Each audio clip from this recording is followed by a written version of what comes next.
Hi అండి, welcome to our channel. మామిడికాయతో ఇంకో మంచి రెసిపీ చెప్పబోతున్నాను. ఈరోజు కమ్మగా పప్పు మామిడికాయ చేసుకుందాం. చాలా బాగుంటుంది.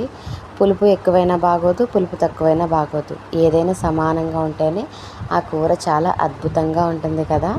వీడియోలో చూపిస్తున్నట్టుగా అర గ్లాసు కందిపప్పును కుక్కర్లో వేసుకొని 2 to 3 టైమ్స్ క్లీన్ చేసేసుకొని పప్పును నీట్గా కుక్కర్లో వేసుకోవాలి. దీంతోపాటు ఆనియన్స్, ఒక చిన్న మామిడికాయ తీసుకున్నాను నేను.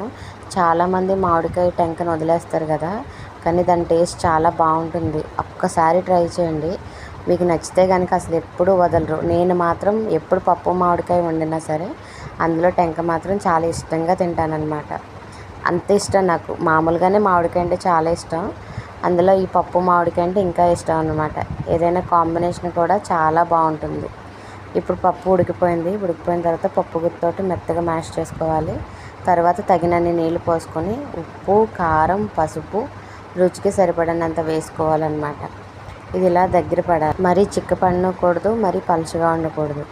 మీడియం సైజులో ఉంటే చాలా బాగుంటుంది. చూడండి, ఇప్పుడు ఈ కన్సిస్టెన్సీ వచ్చేసింది కదా.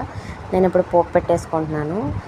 ఒక చిన్న ఆనియన్, 4 రెబ్బలు, తర్వాత వెల్లుల్లిపాయలు, కొంచెం ఎండుమిర్చి, కొంచెం జీలకర్ర, కరివేపాకు, నేను ఇవే వేసుకున్నాను. చాలా సింపుల్గా తేలిగ్గా అయిపోయిందనమాట వంట. టేస్ట్ మాత్రం చాలా బాగుంటుంది.